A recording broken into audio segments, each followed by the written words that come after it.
Ahlan wa sahlan, marhaba.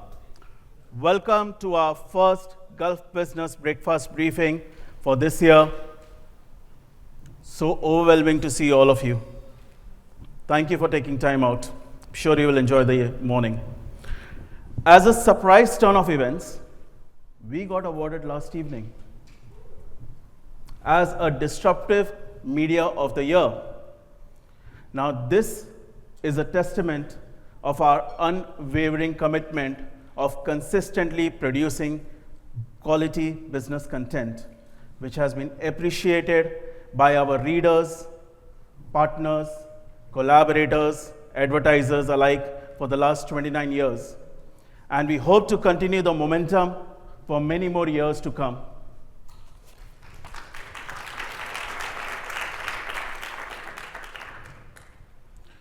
Also, this year has started with key partnerships for Gulf business.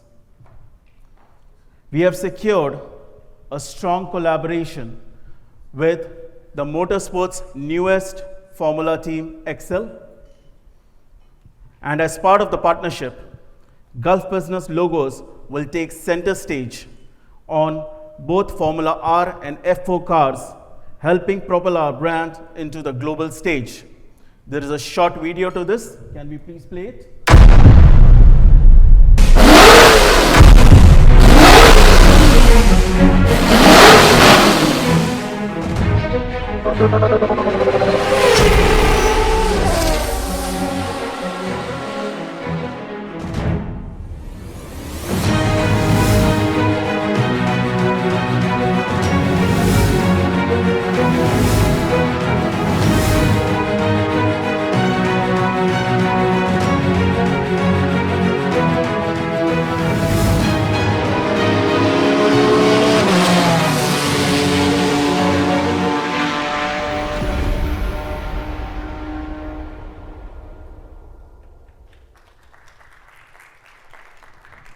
Thank you.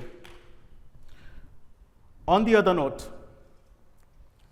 we are also proud to be the official partner for this year's upcoming Middle East Blockchain Awards, MIBA, which is set to stage on 29th of April at the iconic Jumeirah Burj Al Arab.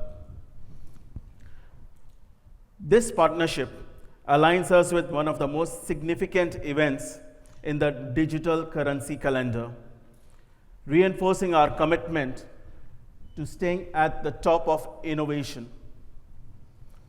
If you would like to learn anything about these partnerships, please feel free to talk to me or my team over here. I hope you enjoy the morning, and now I invite Gareth, our group editor, to take over the show. Thank you.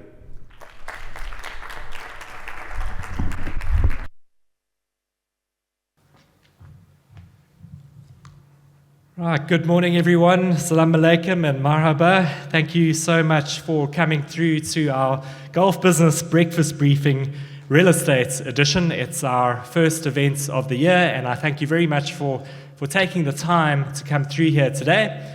I will be the MC during the event, introducing a lot of the panelists, and I will be moderating one panel as well, and looking forward to today's insights. So today we're gathered here in the heart of Dubai, surrounded by the vision, innovation, and ambition that defines the UAE real estate sector. And this morning promises to be packed with insights and big ideas. So under the theme of breaking ground, the UAE Real Estate Outlook, our discussions today are going to focus on three core themes. The first is the Dubai property boom. With its record-breaking growth, Dubai has remained a hotbed for real estate in the UAE, but the big question is, can this momentum be maintained? Then we're going to broaden out and look at some of the other Emirates. There's opportunities that are arising in Abu Dhabi, Sharjah, Khaimah, and many others, and they're attracting a diverse array of investors to the market. And finally, we're then going to look at the UAE's broader property sector and the new trends and broader shifts that are evolving buyer demands within the market here. So we've brought together some of the sharpest minds in the industry to dissect these trends and to share all their valuable insights. And I just want to give some key stats and numbers around just how big this market is getting in this country. So Dubai last year recorded a remarkable 37% increase in real estate transactions, totaling almost 181,000 deals. And this was with a transaction value of 522 billion dirhams. So that's half a trillion dirhams. Now that is up by almost 27% from the previous year. This is according to data from the Global Property Guide. Abu Dhabi, meanwhile, has also recorded good growth, with 4% rise in transactions, amounting to almost 15,000 units in 2024, with a total transaction value of 48 billion dirhams. Then there's Sharjah, which is also emerging strongly, and they've had robust growth with over 37 billion worth in transactions between January and November 2024. And this includes almost 10 billion in home loan transactions, according to reports. Finally, Khaimah experienced an extraordinary 118% surge in its real estate sector last year, with total transactions reaching just over 15 billion dirhams in 2024. And obviously, a lot of us know about the developments that are happening there, including the Wynn Resorts developments. So these statistics are more than just numbers. They represent opportunities, aspirations, and the future of the UAE. And that's why an event like this is extremely timely, and it's often one of our most popular themes for our panel events as well. So, as I mentioned, today is the first panel event that we're hosting. We're planning to host 5 panels in total this year. So please keep posted to golfbusiness.com and our social channels, and stay tuned as we will be sending out invites for those events later this year as well, where we will be covering topics such as technology, finance, and blockchain. Just a bit of housekeeping from my side. So just a quick reminder that if everybody can try to stay with us until the end, I'm going to be like the captain on Emirates today, and I'm going to try and steer this flight as smoothly as possible and ensure that we get to our destination on time and maybe even a bit earlier. But if I can ask you just to stay throughout, we will have an opportunity for Q&As after each panel session, but if we are running a bit over time, we might shorten that or remove that entirely, depending on how things go along. And once again, I just want to encourage you to follow us on all our social media channels. And thank you to everyone who has made this event possible today, especially our partners and everybody who's attended here. We are genuinely excited about the conversations, the connections, and the collaborations that will happen out of this. And now to set the stage for what promises to be an inspiring morning, please join me in watching our Golf Business showreel showcasing our journey and achievements over an almost 3-decade period. Thank you very much. In the dynamic landscape of the GCC region, one publication has been the trusted companion for businesses, industry leaders, and professionals for over 2 decades. Golf Business brings you the pulse of the region's industries, growth stories, news and developments, and so much more. Golf Business is the most authoritative source for comprehensive insights in the region. From finance to technology, real estate to healthcare, and hospitality to energy, we cover it all. The Golf Business team is always on the clock to bring you in-depth articles, interviews, and exclusive features to keep you in the know. Our magazine boasts a rich history of captivating covers and compelling content, from the latest market trends and investment opportunities to emerging technologies and regulatory developments. Golf Business is your gateway to the Middle East's thriving business landscape. But we don't just report the news, we celebrate excellence. Golf Business is renowned for its prestigious annual awards, recognizing outstanding achievements across various industries. Our esteemed Golf Business Awards honor visionary leaders, innovative companies, and game-changing initiatives that shape the future of business in the GCC region. In the digital era, Golf Business goes beyond print. Our online platform provides instant access to breaking news, industry analysis, and exclusive interviews, keeping you connected wherever you are. For more than 2 decades, Golf Business has been the beacon of business intelligence in the GCC region. Join the countless professionals, entrepreneurs, and industry leaders who rely on us for timely, accurate, and relevant information. Golf Business, celebrating a legacy of presenting news beyond the headlines.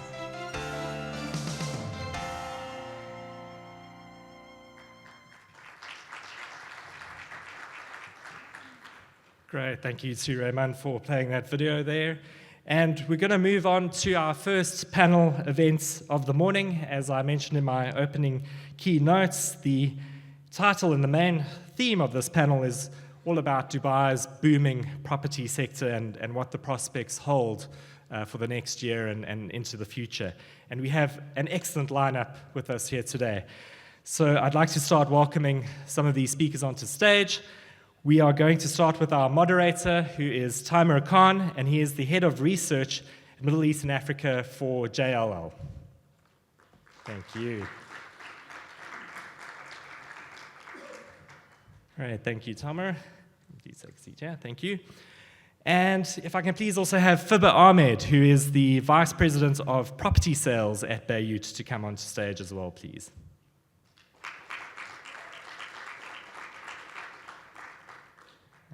Thank you, Fibha. And joining her will be Dounia Fedi, the Managing Director for EXP Dubai.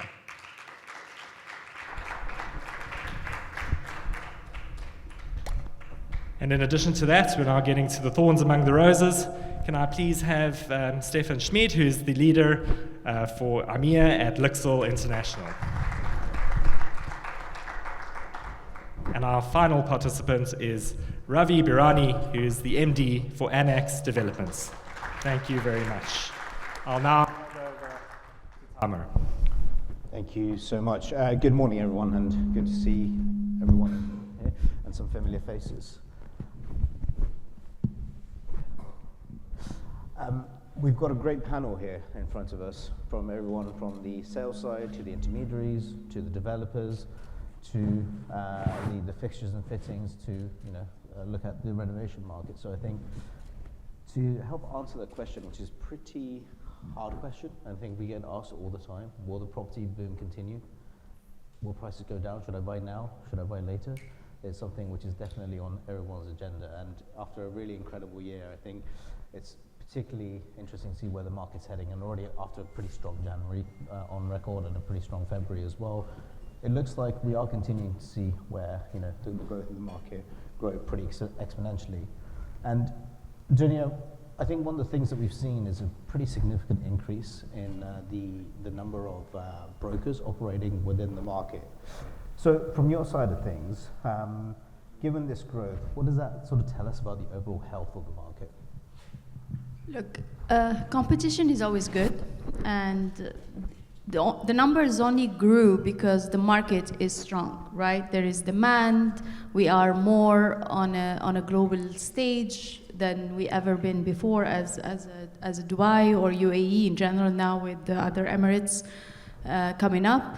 So yes, we had a big growth in number of agencies, in number of agents in the industry. That brings a really good level of standards, I think. Even the agents within themselves, they want to be better, right? If you're not better, you're not going to get the business. So you elevate the standards of the market. Somehow, sometimes you do get, the bad ones, unfortunately, but that's in every industry. However, I think it pushes everyone to be more competitive, to offer better service, to have higher standards. And in terms of agencies surging, I think that's also, it's not a bad thing for the market, as long as there is, demand. But I'm just a little worried when the demand slightly settles down, then what happens to, smaller real estate or that have, not much of a support system around them or experience behind them. But I think personally that having more agents, having more agencies creates a really good competitive environment for everybody to thrive as long as the market is in a positive wave. And for those best-in-class agents, and Ravi, I'll bring you into this as well, what are you seeing them do differently compared to the rest of the market? And Ravi, for you, what's a good agent and what's driving your relationship with agents in this market?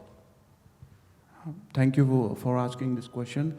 So basically, nowadays, if you see, brokers are the main key point where we are focusing on right now. Without brokers, we are literally feel that, you know, something is missing in the market. To match that, you know, strength with broker, how we sell property, we need to attract them with a lot of offers, which we create in-house and call them to give them more opportunity to sell this product, giving them more information and knowledge, because they are very active in market, better than developers. Developers are putting such effort that we can reach at certain level of people, but when it comes to brokers, they are going beyond the limit. And hats off to them, the way they are doing in market, it's giving a lot of strength to the way real estate market here. We call them the movers and shakers of our industry, you know? So without the brokers, there is no market, no selling, no these record transactions that you see. They actually can hype the market and they can also bring it down. So they're very important pillar of the whole ecosystem of real estate. Fibha, as the intermediary here between this and to bridge the gap, what are you seeing in terms of how they're using the platform, how the behaviors are changing, and what's setting different brokers apart? Thank you very much, Taimur. And interesting to hear that Dounia has a phrase for the brokers. We call them the real heroes of real estate at Bayut. So what we've seen, and yes, as you mentioned, transactions are at an all-time high. On the demand side, we have seen tremendous demand for all types of properties. We cannot limit it to luxury, we cannot limit it to affordable segment.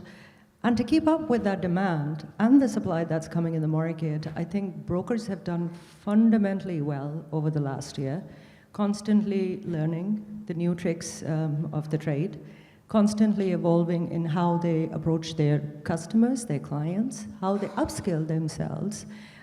We run an academy to educate brokers, and we have seen like 100% attendance for over 4 to 5 times a week. And a lot of agents, we have to turn them away from the Bayut Academy doors because we're fully booked. So I think they're very committed. They are learning the skill. They are making sure they put their best foot forward by not only enhancing their skill set, but also adapting to the new tools that are available in the market, by keeping up to date with transaction trends, the tools that we have introduced with regards to evaluating the property prices. Adoption of those tools also shows me that they're fully committed to doing a great job. And we've seen a lot of new demand come into the market across various different segments. We talk about the ultra-high net worth, the millionaires coming into Dubai's market, and the various different trends that we're seeing around this. So 2-part question here. First of all, Dounia, how are you attracting these types of investors? And Stefan, what are they looking for when it comes to the internals of the property? What are you seeing which is different from where we've been in the market previously for new projects, but also for stock which might need to be renovated? What are the different trends that we're seeing? They're coming in from all over the world. Are they bringing their intricacies from their home market to the local market? Stefan? Okay, good. So I'm going first. So for those who saw the video, basically Grohe sells showers, toilets, faucets. So we see the trends here in Dubai for a while, and I'm a while in the market. I saw the ups and downs, and I have to say currently what we see is quite a sustainable market, because it's not just new builds, it's a lot of renovation. So if the transactions that have been mentioned, the question is how much of that is new build and how much of that is renovation. And we see in our pipeline as a manufacturer, we see a lot of project pipeline that's happening in residential as well as in hospitality, for example. But we see even more demand in our retail channel. So basically everything that has to do with renovation. So what we see especially is also that if you have a property, if you want to resell it or flip it or whatever, there is a signaling effect of what's in the bathroom or what's in the kitchen.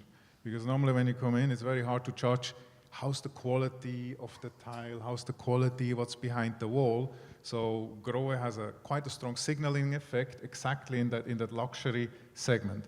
And it's not just grow as such, because we also have different, as in Mercedes, they have different, from the G class to the C class to what have you. We also have that. So also with, depending on what is actually in the bathroom, you're also signaling a certain level of investment. To your question, what we see coming new in the market is especially the shower toilet.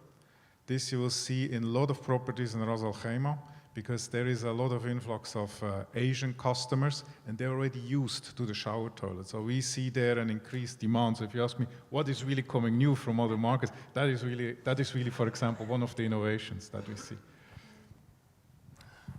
Yeah, so to answer the question about the influx, of course, that we're having in Dubai, and I think there are various factors that play into it. One is the regulatory system, the reforms that we've seen for the past 4 years or more. Or even if I go back, and I've been part of this market for 20 years, it all started after the recession, you know, that we regulated the market, and RERA and Dubai Land Department has put their foot down and said, okay, enough is enough. Now we need to, you know, protect every stakeholder in this industry.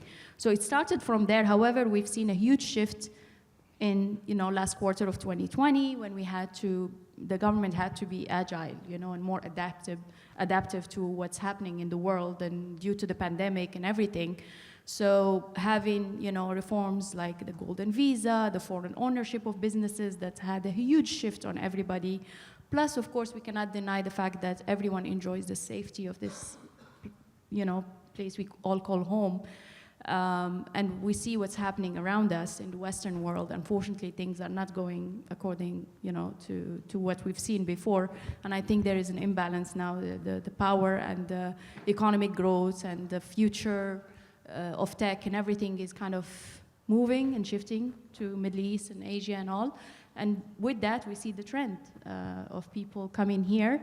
Dubai, of course, is at the forefront of all this change and evolution. And also, I think the variety of the product that we have, like Fibha touched on, we're not only a luxury, you know, you can't only buy a 150 million villa in Dubai, but you can literally, with a $250,000 or $300,000, buy a small investment and get started. Or even better, 5,000 dirham or 10,000 dirham, and have a fractional ownership into a small asset in Dubai that makes you a foreign investor in Dubai. So the variety of the product that people can you know, avail, the facilities that we have, the regulations and the reforms that we are seeing, and I think there is still a lot to come now with the region competitiveness coming together. I think Dubai has to kind of, again, step up and always, and I always say this, Dubai's competition is Dubai itself. I never look at around us. Like, we really are, like, I think His Highness wakes up in the morning and say, how can we break our own records? And he does. And how can we make this better? Because for the past 20 years, I've seen things being built and redone, and, you know, reforms being introduced and then reviewed. We're not shy of that. There are no critics in terms of that. We are brave to make those changes because we are seeing the return on investment on that. Again, the location, we can go into multiple reasons, but I think primarily is the safety, the regulation, the tax-free environment that we have, and the quality of life is very important. I think with the life stress that we are experiencing, it's so nice to be somewhere where it's happy and peaceful, and, you know, everybody wakes up in the morning with a I can do attitude and being inspired. So why not? Why not be in Dubai, where you can both be super rich and you can be, you know, with a middle income and still enjoy good life? Yeah. Ravi, hearing this and why these people, tell us from a developer's perspective, when you get up doing a new development, how do you think about what segment of the market to target? You know, and what are your strategies in this current market? How are you trying to sort of capture this? So adding to the point with Fibha, I just want to say, luxury property segment was 2024 was the period where people were focusing only on the luxury segment. Now the time is completely changed in Dubai. We are focusing on more into young professions and the people who came to Dubai with a lot of dreams, but they don't have the higher budget, because if you see the rental index in Dubai, the kind of rental increase happening in Dubai, it's going crazy day by day. So what we are looking now, we are focusing on the strategies where we can give the comfort to the buyer, where they can feel I'm paying something, but it is not hitting my pocket at the same time.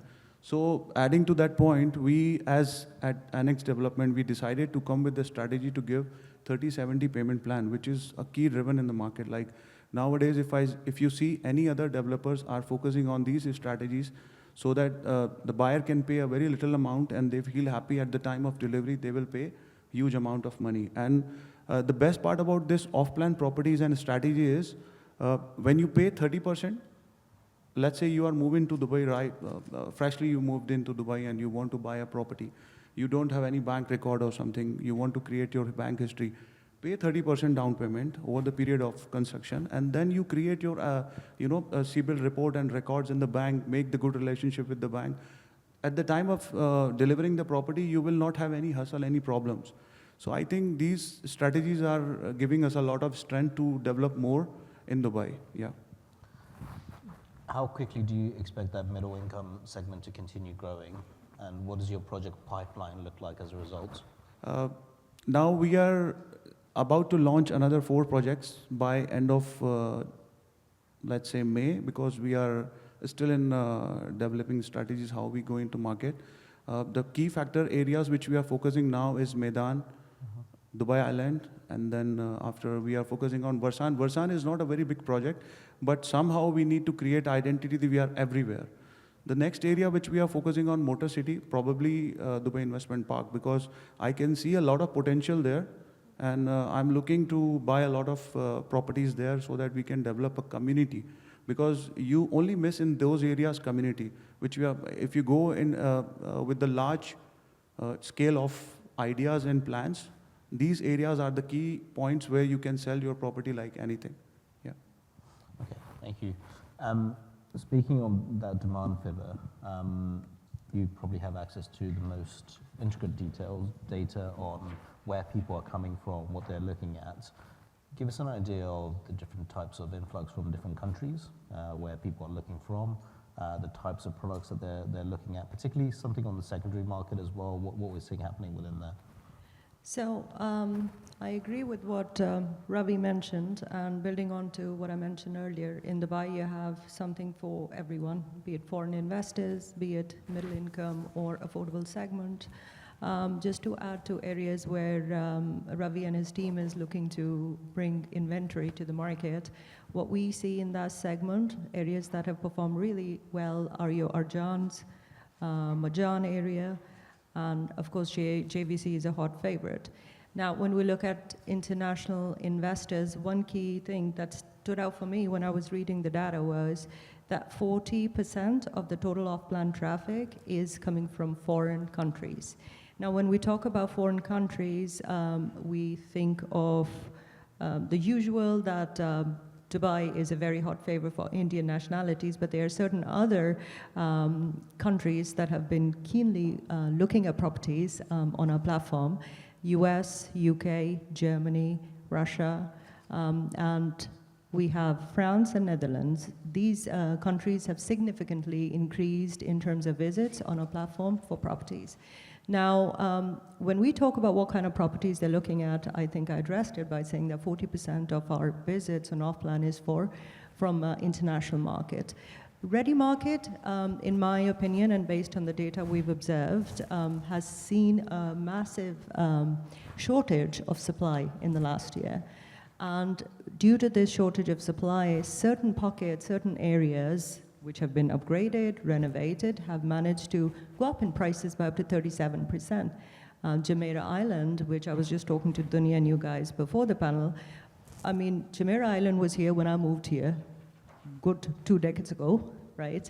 And for the last, I would say 6-7 years, we were always talking about Dubai Marina, downtown, and all of these upcoming areas, and very popular areas too. Jumeirah Island saw a 37% average listed price increase last year, and asked me why. It's because of shortages of supply, and people upgrading their villas. There's a concept living. It is considered to be a luxury segment of the market. Definitely with tightening of supply in the ready segment and the launches that happened last year and the year before, expected to be delivered around 2026, 2027, we continue to see 25% on an average increase in ready property listed, whereas on the offline side, we see about 15% price increase from communities that were launched in 2023 and coming into 2024. We do see a very attractive opportunity where all the villa communities that were launched in the last year, the likes of Oasis by Emaar, The Acres, Dubai Island, then you also have Palm Jebel Ali. These areas have seen tremendous interest locally as well as internationally. And yeah, villa communities are really the go-to when we look at what is going to come in the market in the future. Currently, on the ready side, anything that's upgraded, anything that's renovated can easily get you up to 20 to 30% higher than what it would get you if it's not. Stefan, that's quite significant increases, 20 to 30%. But I guess the biggest issue, which I keep hearing about, is there's a lack of contractors. There's issues in getting stock in the market. Give us some insights on that supply chain, on the challenges that your industry might be facing. So maybe also to pick on a couple of points that Fibha mentioned. If you have your international clientele that looking at your property, so for example, you mentioned the Netherlands, Germany, France, Gro is basically the market leader in these markets. So what you then often have, when they come here, they have a familiarity when they look at the products, when they basically look at the property, that, okay, fine. That is a familiar brand to me, so it must be good. So you basically have this nice link, and this is also what we see, depending, of course, where the designer comes from. So there is this whole familiarity topic. To your question, the execution is very important, especially renovation. Currently finding a good contractor, I don't know who had discussions with contractor, that's a hard one. So that's also, why from a grower perspective, our products are quite easy to install. So that is basically where our support comes from. And also what we're trying to do really is to educate the contractors and the builders. So for example, if you have a big property project, we send our people on the building site, they train them to really help them to execute, because we all know there is often, in the morning he's a painter, in the afternoon he's a plumber. So there we always have to make sure that there's the right point there. Just maybe one other point important there, if we talk about sustainability, not in terms of a boom, what we also see in terms of renovation, so the renovation boom not just started recently, it happened a couple of years. So we could see in the beginning of that boom 4 or 5 years ago, it was like, I call it cheap and cheerful, fine, just renovate, put in whatever you want. And I think what a lot of the clientele or also the people who do this renovation started realizing, I have to change all that after 2 years, or I have to throw it away. Or I have, for example, a faucet and the coil comes off, where do I find the spare parts? Oh, you don't manufacture it anymore. So what we see is also trend a bit back to quality there, and that also has a big impact on sustainability. So I think it depends how you manufacture your products. I mean, I think LIXIL and also Grohe, we basically, in terms of water and energy inputs, we're very keen on that. But then on the other hand, also the life cycle of your product. It's not the price that you pay at the day you buy it. It's what's the life cycle cost of your product. And if you have a water saving, energy saving faucet or shower at home, you will feel it in your Diva bill. So that is basically the call to action from my side. But no, I think there is, back to your question on the contractors, it is from our side, we try to support and help the contractors and also the developers in educating and also training the people on site. This is basically where we're really trying to help. And Ravi, are you seeing pretty continued escalation in contractor pricing from a developer perspective at the moment? Obviously, because the kind of projects are coming in Dubai, and each and every contractor know in the market now how many developers are moving to Dubai. Can you imagine last year, 2024, more than 500 developers had been registered on DLD, and they are planning to launch projects one by one. the main issue is the developer are chasing to the bigger developers so that they become another developer in the market. But the strategy and planning is not there. To see all these lot of launching projects in Dubai, now the contractors are increasing their price, not because of the material price is high, but they can see the demand, how developers are reaching out to them and they are asking them the quotations. So based on that, they are increasing their price. And I can see a lot of increment in the price in future. Definitely, yeah. It's not going to be lesser than any soon. Yeah. So we were asked to answer one question, which we've sort of gone around, talked about the demand side of things, the supply. So I'm going to be pretty direct on this. And Stefan, I'll start off with you, considering I think you've seen most of the property cycles here. So will the boom continue, and what does the next 2 years look like? So looking at our pipeline, because obviously when there's a project specified, we know it 18 to 24 months in advance. So we work with the A&Ds, we work with the designers. So for example, we see a very healthy pipeline for the next 18 to 24 months, what we can see. If it's then executed, it's a different story. But for now, our outlook there is actually quite healthy. And we can also see from the product mix that's in there, the trend towards more color faucets and also towards more our high-end series. We see exactly in what direction the whole market is currently moving. So from our perspective, the next 18 to 24 months looks very solid, actually. Dounia? I would share the same sentiment with Stefan. I think this year is going to be big on off-plan, 2025, and I think we will walk with that into 2026 as well. However, we all know that real estate business, it's a cycle, it's cyclic. It has to go up and it has to come down. And when I say come down, it's not going to be like what we've experienced in the past, because our economy is diversified, our population is higher. The demand is still there. In fact, there are a lot of people sitting by the sidelines waiting for correction because they've been priced out of buy-in right now. So I do see a healthy, but we're gonna come to a time where the supply is gonna overwhelm us, and then we will be seeing a slight correction in price, and of course a strategy change in terms of how developers go about their projects. But overall, I think for the next, 18 months, maximum 24 months, we will have still a steady flow of projects coming. Ravi, and I'm going to add one question on to you. How would your strategy change in, let's say 15 months' time, you see a bit of a correction happening? How does your strategy change within the market? To add on to the point, Stefan and Fibha, I agree with them. I cannot see any correction in near future for next 2 years. At the same time, of course, you are right at your point. We need to think about the worst case scenario, what can happen. For that, we are also prepared. A strategy is, just to slow down, not to launch any project until you see the market is again picking up, not the time when the market is picked up, but you need to always watch on the line when the market is starting picking up. So we will definitely make the strategy when it times comes. We are already prepared for that. Understood. Yeah. I've left you to last on purpose. First of all, your answer to that question, number one. Number two, you have a valuation tool. What does that show us in terms of where valuations have been in the last few months?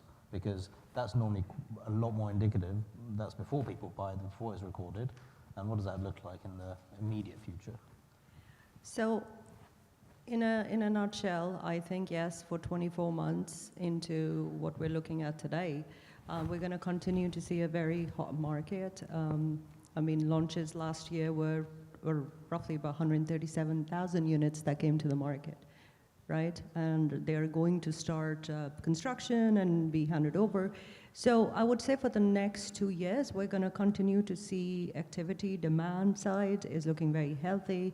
And for a market where 43% of the properties are owned by foreigners, I think that is a very, very strong indicator of trust and the credibility of the market. And if we continue to build on the momentum that we've gained with government intervention of regulating the market, bringing more transparency, us providing data tools like True Estimate, which is our evaluation tool, which is endorsed by Dubai Land Department as well, because it showcases, based on an AI model, what property prices are listed and what are people keenly transacting in the market. We have seen prices stabilize over the last year as compared to 2023. I remember every time I would meet my friends for a chat, or when I'm asked, people say Dubai prices are eye-watering. I would say last 12 months, they became a little more digestible. So that shows correction, stability, and couple it with demand being very, very strong, not only by the people who live here, but also foreigners. We're going to have very healthy 2 years, and after that, when more supply comes in, we would see price correction. I think the best advice, or someone mentioned it a couple of days ago, is time it for yourself and not for the market. I think that's probably the most sensible advice that you can get in the here. If Absolutely. it works for you, then yeah. Yeah, yeah, and you have so many options here that you can choose from. There are options which are available for investment, for your own use, or for future price appreciation. So there's something for everyone, and there are tools out there to help you make the best decision. Okay. Well, thank you, everyone. I think Gareth is nudging us slightly. If you would please give a round of applause to our wonderful panelists.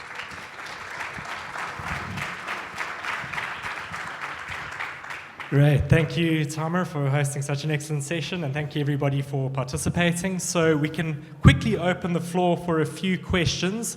If you have a question, please raise your hand. We've probably only got time for one or two.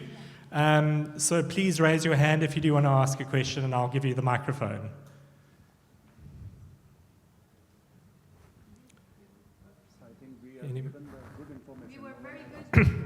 Well, you guys have clearly done your job. So thank you very much. I'll leave it at that. Please, a round of applause for all our panelists. Thank you so much. All right, thank you.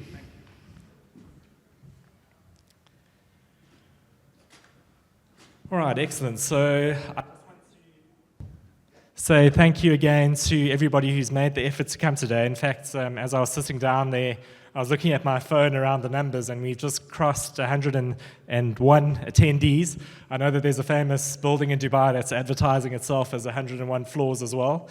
So I think it's very, very apt for our topic today. And yeah, we're actually going to get on to the next part of our event. Our next speaker is just busy being mic'd up at the moment. But I'm going to give just a short little introduction to him. His name is Issa Ataya, and he is the CEO of Aleph Group. And now Aleph Group is a very interesting company because they actually are pioneers in the Sharjah real estate market. I think we've got a good indication of what's happening in the Dubai market, which has obviously been red hot, and as Fibha alluded to, it's maybe starting to stabilize somewhat. But there are all these other Emirates around us where people are starting to look at the opportunities and the investment opportunities that exist there. And Sharjah has certainly seen a lot of interest. So I think Issa is ready, and I'm going to welcome him onto stage. If everybody can please give him a big round of applause.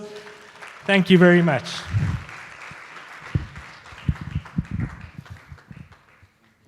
Thank you, Gareth. Thank you.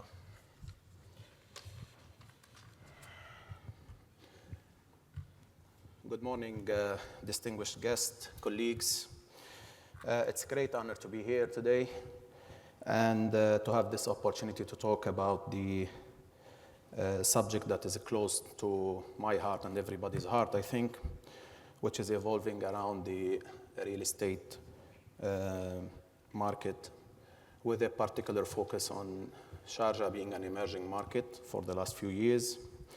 And I'm going to restructure my remarks into three main key themes. First, let me begin with the economic context. So the UAE continues to demonstrate remarkable economic vitality, which is truly ambitious, especially in Dubai, with a $8.7 trillion development program. Such initiatives anticipate population to go more than double by 2040, from 3.6 million to 7.8 million, creating a sustained housing demand for developers, real estate agents, and it goes without saying this level of projected growth presents both challenges and opportunities for our real estate sector, particularly in terms of meeting residential demand while maintaining quality and affordability. It's worth also pointing out this transformation extends well beyond Dubai.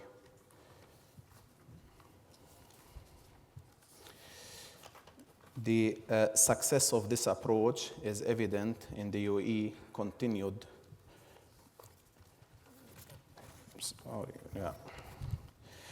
So it's already, it will go beyond Dubai, and definitely Abu Dhabi, Sharjah, Ras Al Khaimah will get, and other Emirates will get benefit of it, each of which developing its own distinctive response to demographic shifts. The current climate is particularly encouraging. The UAE non-oil sector has reached a 5-year high in sentiments, while creating jobs is at 8-year peak as well. So this broad-based economic strength is reflected in real estate market, where we see a robust demand and rising rentals in both prime residential and grade A office spaces. Moreover, this growth occurring across multiple sectors: residential, commercial, and retail. Turning to the other, my second theme, what is that makes the UAE uniquely attractive to investors? One strong factor is that for the third consecutive year, the UAE has been recognized as the leading nation in which to establish a business. This reflects supportive government policies, highly efficient administration, and a truly world-class regulatory framework. The success of this approach is evident in the UAE continued ability to attract record levels of foreign direct investment. Our leadership's commitment to maintaining this environment is unwavering, with ongoing initiatives to streamline process, enhance transparency, and protect investor interest. But beyond these fundamentals, the UAE offers additional compelling advantages. Total commitment to safety and security will always create a stable investment environment that is increasingly valued in today's uncertain world. Advantageous residency program, including the Golden Visa initiative, provide a long-term security for investors and their families, and the quality of UAE infrastructure, from best-in-class healthcare to excellent schools. Together, these factors have created an environment where global high net worth individuals increasingly now view UAE as a real estate, not merely as an accommodation. But as a strategic investment opportunity, you only need to look at the most recent market surveys. Again, they show how investors from both within and outside the GCC region constantly rank the UAE among the most preferred destinations for real estate investment.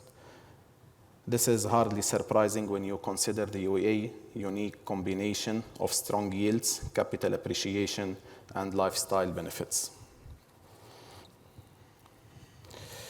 The last theme that I would like to talk about is to address Sharjah's distinctive position within this landscape. While Dubai and Abu Dhabi often capture headlines, Sharjah is rapidly establishing its own compelling narrative. Data from the first half of 2024 shows real estate trade in Sharjah increased by over than 35%. This growth stems from improved regulatory frameworks, strengthening investor confidence, and Sharjah's ability to offer high living standards at competitive prices. In fact, Sharjah's particular strength lies in its appeal to families and mid-tier investors seeking value without compromising on quality or connectivity. The Emirates development strategy has focused on sustainable, community-oriented growth, as well as infrastructure and urban development, and competitive rental rates.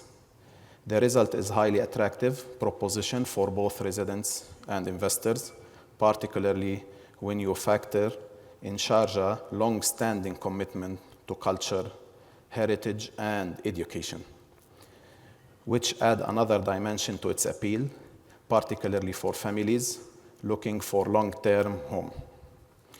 Looking ahead, the UAE real estate sector shows every sign of continued growth.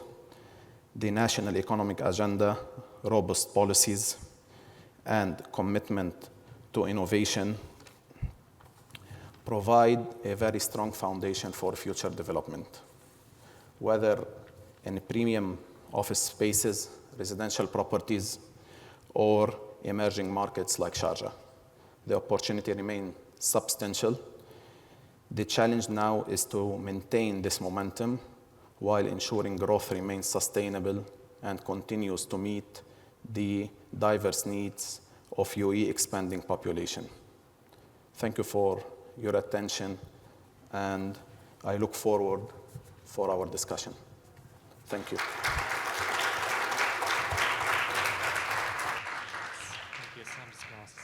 Stage. Thanks. So I'm just going to ask you to stay on stage just to be part of our next panel. Thank you very much for that interesting presentation. If you can please take a seat. So I'm going to be moderating the next panel, which is all about looking at the new growth hubs. So all the other Emirates outside of Dubai. We're looking at places like Khaimah, Abu Dhabi, Sharjah, all of the others taking a bit of a step back. And we've got some very interesting speakers who are going to be joining us. So obviously, the first one is Issa Ataya, who is the CEO of Aleph Group. And joining him will also be Andrew Thompson, who is a partner and head of real estate, hotels, leisure, AI at Altamimi and Company. Thank you.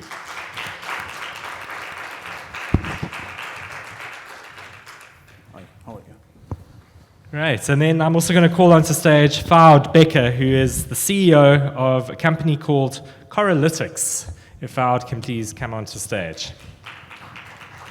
How are you doing? How are you doing? Right, Fouad, I'm just going to ask you to sit here. Thank you. All right, so I'll sit on this side as I realize that there's a whole setup with refreshments, etc. over here. So thank you, gentlemen, for joining us today. Issa, I just want to begin with you because you've just given this keynote around some of the growth opportunities that exist within the market, particularly in Sharjah. And Aleph Group hit 2.4 billion AED in sales last year. Can you unpack that for us and what that means exactly?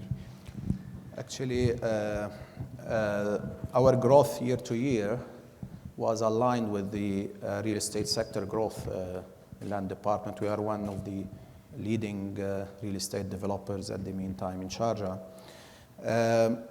The growth reflects different, there are many pillars for such a growth from the day we started till date.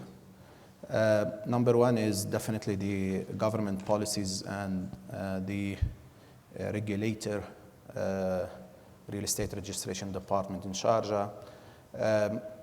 The freehold that was introduced last year, beginning of 2020, or 2 years, couple of years back, beginning of 2023, we noticed a big demand coming from different markets, a very diversified profile of buyers from different markets.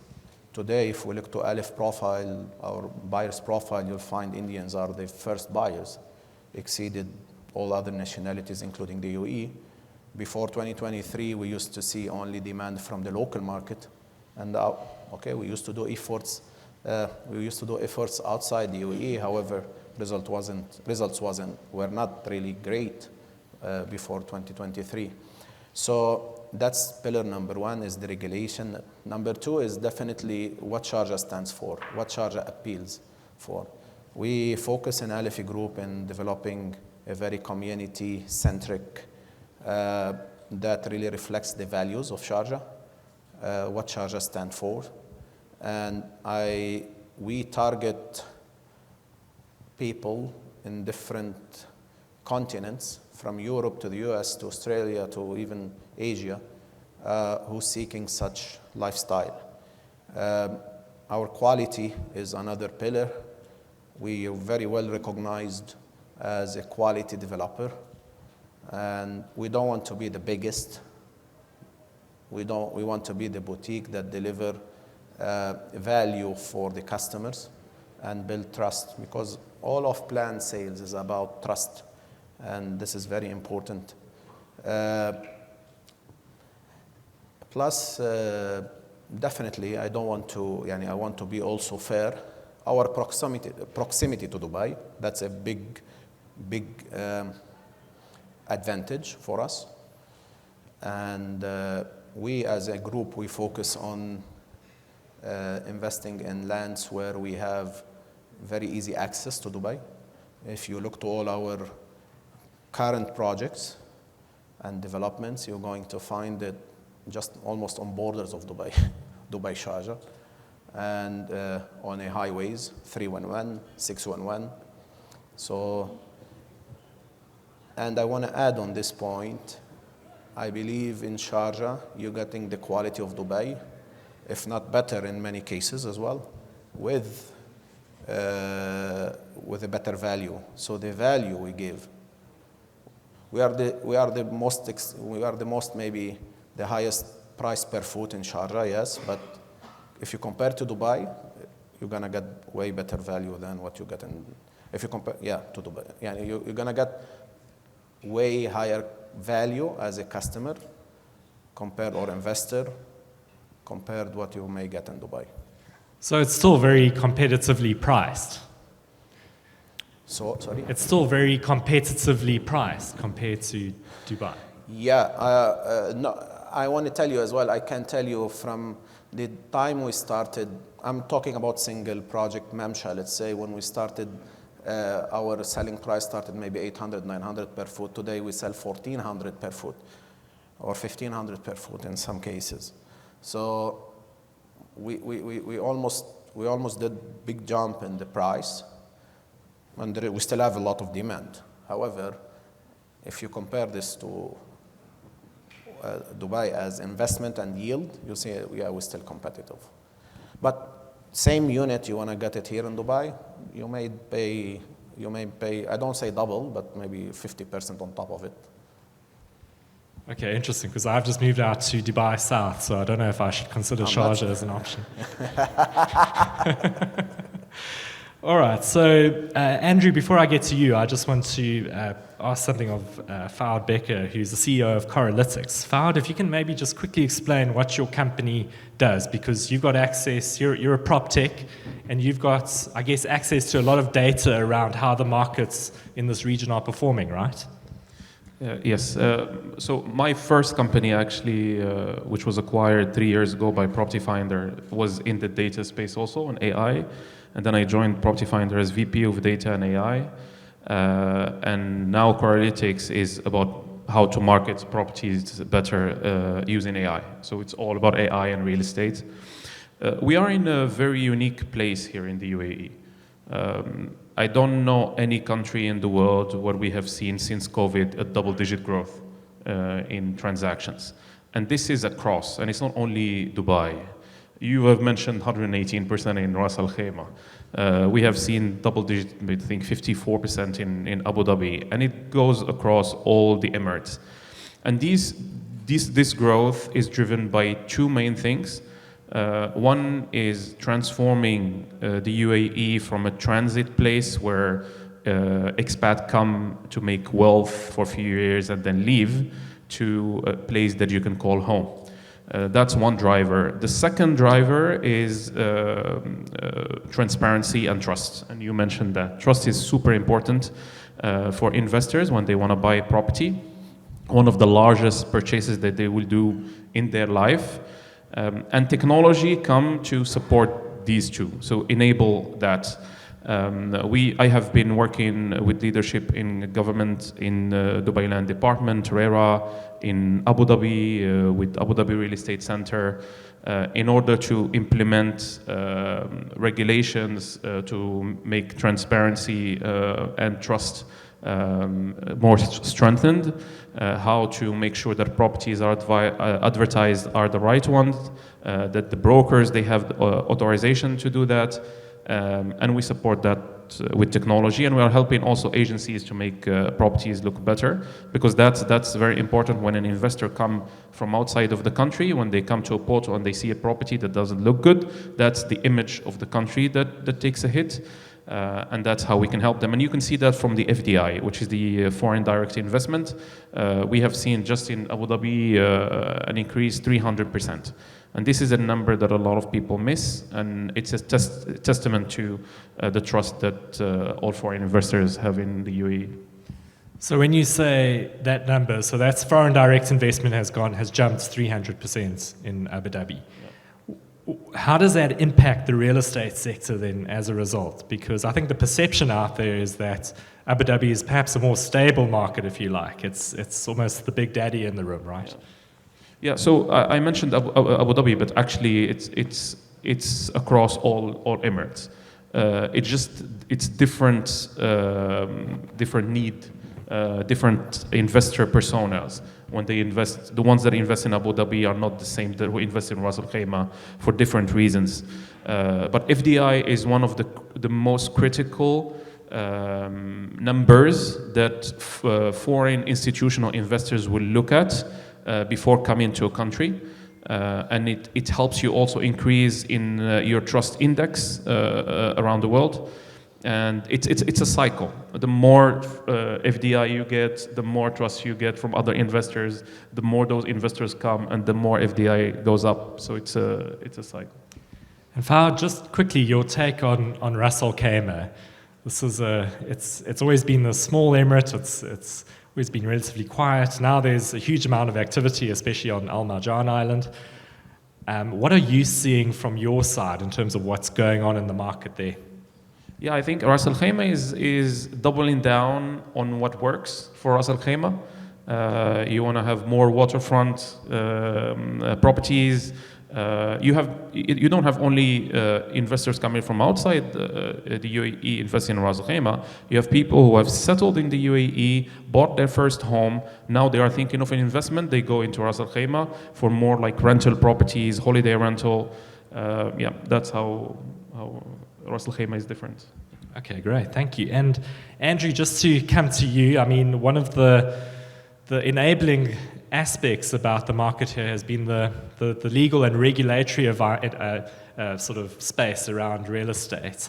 How has that evolved and changed and improved over the years? Because it seems like it's becoming a lot more streamlined, a lot more transparent. Do you think that's a fair thing to say? Yeah, I think that is. If you look at the journey that we've all gone through, like I've been here 16 years. And when I first came here, to be honest, from an investor's perspective, it was quite a risky bet. We were at a time before escrow accounts. We were at a time before proper RERA wasn't around. It was the municipality. And actually that was magnified across, as again, we're meant to be talking about the other Emirates. That was magnified across the Emirates, Sharjah, Ajman, and Ras Al Khaimah. You've seen over the last 16 years since I've been here, a complete change in the regulatory environment. Certainly when it comes to Dubai, Abu Dhabi is 80% there. Ras Al Khaimah has just brought in some quite game-changing laws modelled on Abu Dhabi and Dubai, and Sharjah has made some significant amendments too. I think when we see our clients coming in, again, within that period, we've seen a complete change, much as what you were saying. Our demographics are generally foreign now. So in 2008, when I first started doing this, didn't matter where you were, Ras Al Khaimah, Abu Dhabi, whatever, it was normally a GCC national or GCC company that was making the investment, and they were comfortable with the legal environment that they were in. Now we are seeing people from Germany, France, the US. We're seeing massive funds coming into the UAE, investing in Ras Al Khaimah, Dubai, and Abu Dhabi principally, with a huge amount of confidence actually when it comes to the regulatory environment. Now, whether that's justified, I'm not necessarily sure.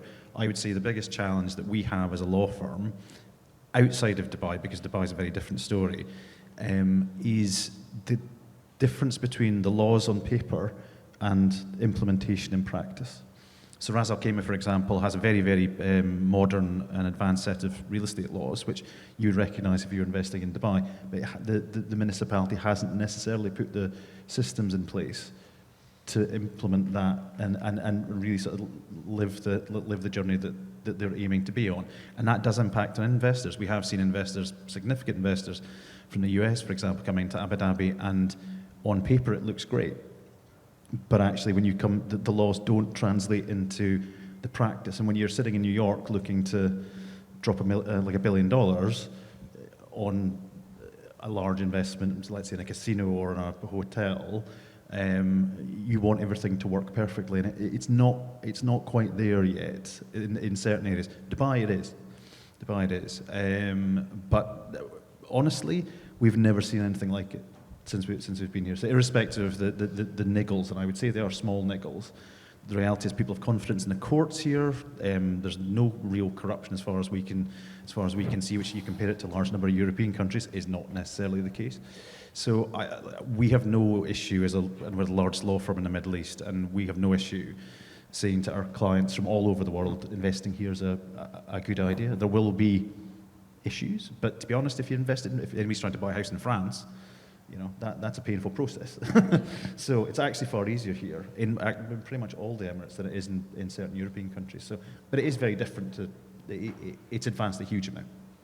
That's very interesting, because one of my favorite sayings is that often regulation lags innovation, but it sounds to me as if the regulators here are trying to innovate in terms of putting the right laws in place, but like you say, the systems need to catch up. It comes down to even software. So Sharjah municipality, they've brought in some new changes in relation to freehold, and we were investing for a very large fund recently, and we found out that the laws were great and actually worked very well for them, but the municipality didn't have the software to implement the change, and that's something we had to sort of lead on and put pressure on, and then speak to the government. But in fairness to them, we got it to work. But it's almost like you publish the law, put it in the newspaper, we've changed, but you haven't necessarily put in place the systems to enable that change. But again, that's no different to most countries, to be honest. Yeah, exactly. And I mean, I think things here are moving at a much faster pace than in other parts of the world, that's for sure. Issa, I want to come back to you, and I want to talk about your diversification strategy. But before we get to that, Andrew mentioned something interesting about escrow accounts. Yeah. And I think you've got some interesting thoughts about that, right? I think soon this is going to be applied in Sharjah as well, and that will definitely improve the trust in the market itself, and it will support the real estate investment in general. And I noticed recently also there are many players trying to be in Sharjah, and you're going to see many, I believe many more people is going to come in. And still the market is really, I think it's thirsty for something good and more of community living. And it's here an open market, and you do better, you get better results. So I think that's also another push to the real estate sector in general, and I know that's going to be applied soon. And let's talk about diversification from Aleph Group's side. obviously you're making a name for yourself in Sharjah, but are you looking to other Emirates? Are you diversifying in terms of the projects that you're doing? How are you approaching this? See, we company our core in Sharjah.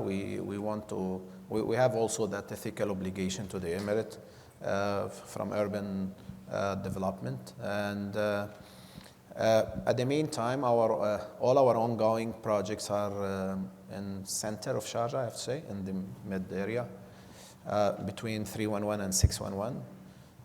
We're looking for some opportunities to the east, and some other opportunities to the west. And here, east and west, because Sharjah is very much to east-west, not to south-north. No? So we're going to diversify. The strategy on the product is just to diversify the product. We want to keep the 700,000-800,000 starting price in projects like Mamsha, Ulfa. We want to go to more of branded. Soon we will announce branded. Maybe 1.5-2 million dirham starting price. We have also Hayyan, which is it's a villa and townhouses, which is something between 2 million to 10 million. We're studying seriously something with ultra luxury. I'm not going to talk much about it now, but that's something also we're discovering. So we want to diversify the product where we attract different segments, because we've seen a big shift, as I told you earlier, in the demand markets. If you look to the profiles now, you see a lot of nationalities in our data. That's from product itself. From market, we're going to focus on mid of Sharjah, trying to cover it from all sides, east, west, med. Maintaining our core there. Definitely, in the future, could be near, could be a bit far. Yet we're studying that. We have the appetite and the plan to invest also outside Sharjah, definitely, and because we strongly believe in our product, and I know we'll be competitive in markets. Okay, so the diversification is taking two dimensions: markets and product, basically. Okay, great. And Fahd, I want to come back to you for one of my last questions for this panel, and that's just around what you're seeing in terms of some of the buyer profiles that are entering, the market within the UAE generally. I mean, does Corelytics have any insight into that, or any insight into the kind of people who are looking at perhaps all of these different Emirates and looking to invest there? So at Corelytics, we are an enabler of the ecosystem. We offer more than 80 AI capabilities for different stakeholders. So we support marketplaces like the portals, like for example, Property Finder. They check with our AI property listings across 5 countries. We help the regulators. We help the real estate developers. For example, we offer staging with AI, where you can reimagine homes with one click. You can transform a 2D floor plan to a 3D floor plan in one click, instead of paying $60 for it. So all of these technologies, we offer them to kind of transform their marketing and get the best of return on their marketing investment. And we have seen adoption across different stakeholders, not only in the UAE, but also internationally. And that will continue in driving better marketing for properties and better ROI for everyone. Okay, great. So, but within that marketing push, are you seeing that they're attracting any kind of particular profile of buyer, or? Yes, different segments of investors. First, we have seen a growth in residents in the UAE buying more properties. Then you have all the flock of investors, millionaires coming to the UAE, and I don't know if you've seen the number. Just in the UK last year, it was like 10,000 millionaires. This year is going to be around 12,000. So we've seen that as well. Then you have investors from countries that we wouldn't have imagined. Like in the Middle East, you have the Iraqis coming here. You have from Egypt, a lot of them, by not only in the UAE, but also in the region, in Saudi, for example, we've seen that as well. So we are attracting a lot of diversified personas that we didn't have before. Yeah. Okay, great, excellent. So I'm going to open the floor to questions. I don't know if there's anybody in the audience who wants to ask any of our panelists any questions. I see there's a hand up at the back. I think we'll just need to get a microphone there.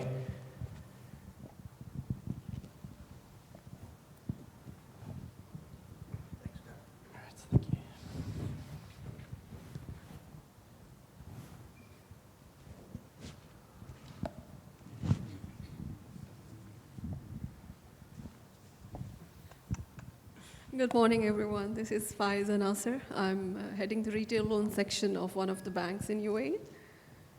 This topic actually is very close to my heart, like everybody else, but I've shortlisted only 2 questions to be asked from the panelists. One thing is that Arada definitely has done a tremendous job in terms of diversified property segments. They have in Dubai also, they have in Sharjah. But I'm keen to know about, is there any specification about the investors that they are keen to have from space perspective? So what I mean to say is that the same property, they can get it in Dubai at a different price with a smaller unit size. They are more keen towards going for the bigger size in Sharjah, or they are okay to pay whatever the smaller unit in Dubai itself, because Dubai has a different persona mindset of the Emirates. Second question is about the size and the swimming pools. What I can see is that the swimming pools are coming up as a kind of a selling point in Dubai, but from the maintenance perspective, I can feel it's not a good opportunity for the maintenance and for the mortgage perspective as well. So how the developers are seeing the swimming pool nugget in terms of selling to the investors? I mean, I need to know from the investment point of view as well as from the mortgage point of view. So how the swimming pools are adding value or not adding value to that development sector? Thank you. So I'll start from actually, as Alif, we're building a 50,000 square feet lagoon. It's already under execution in Hayyan. So the swimming pool is so tiny compared to this. So see, the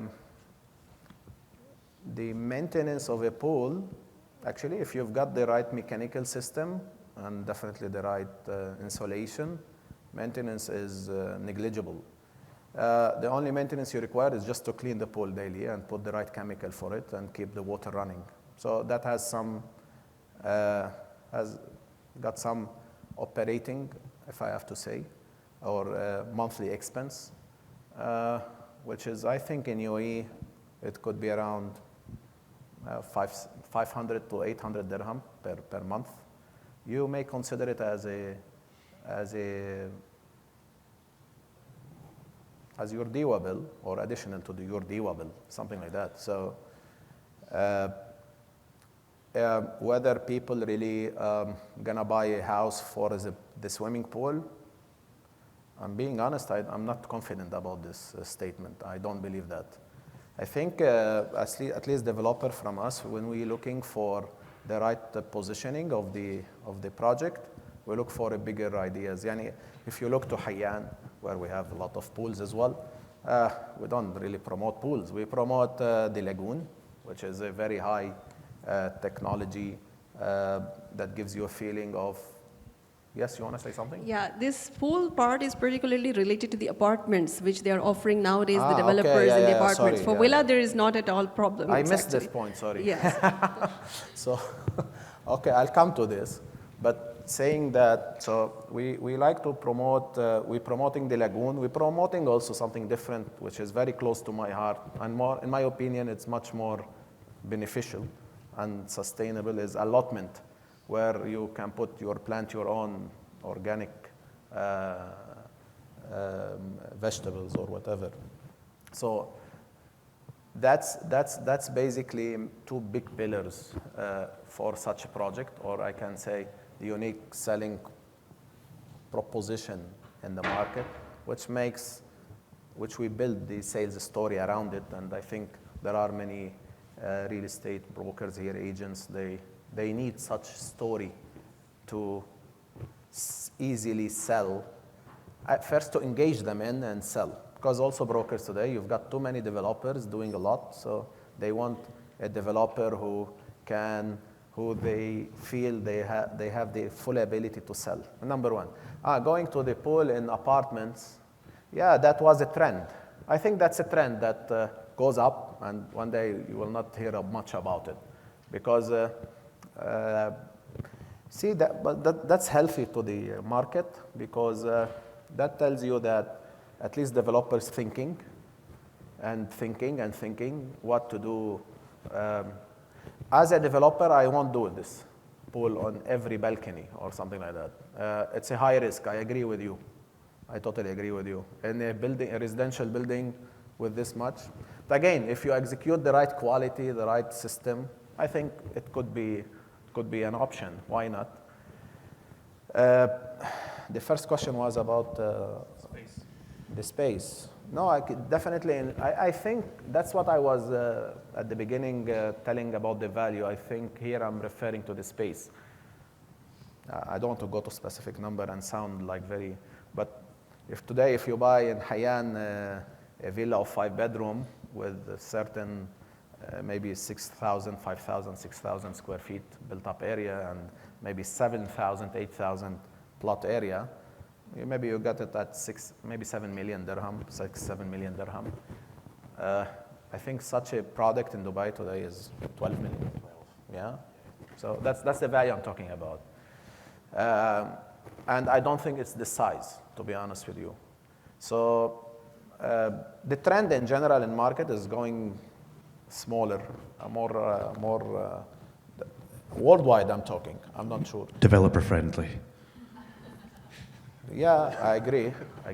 Yeah, but we try to be generous as much as possible when it comes to size, because that's what I believe people come to us compared to Dubai.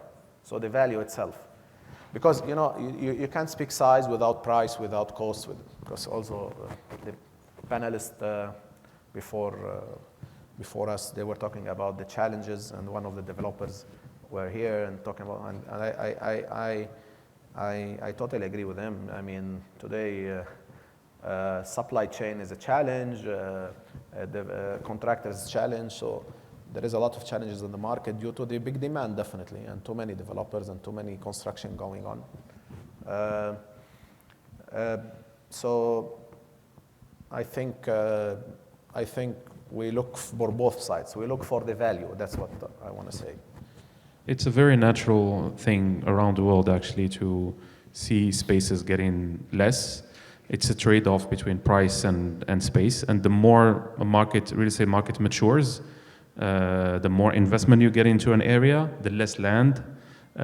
So it's either they raise the price, or give you more space. So I have to add something as well. Yeah. Today there is challenge in lands as well. Not only, also as developers, that's one of our biggest challenge, especially being on the head of the company from day one. That's the biggest challenge, is how we secure land bank for the future. And that's a challenge, by the way, as well. I think developers would know that.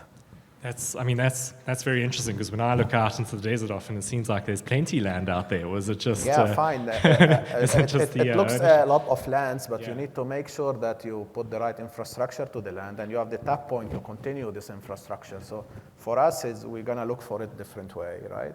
So I think, alhamdulillah, we have flat country here, and we have a lot to do. I'm not saying, but it's a challenge now. Even in Dubai, I know that. It is a challenge everywhere. Sharjah, Dubai, everywhere. I think we can squeeze in one more question if anybody has a question to ask. I don't know. We got a hand up right over here. I don't know if we have a microphone. Okay, the mic is coming to you shortly.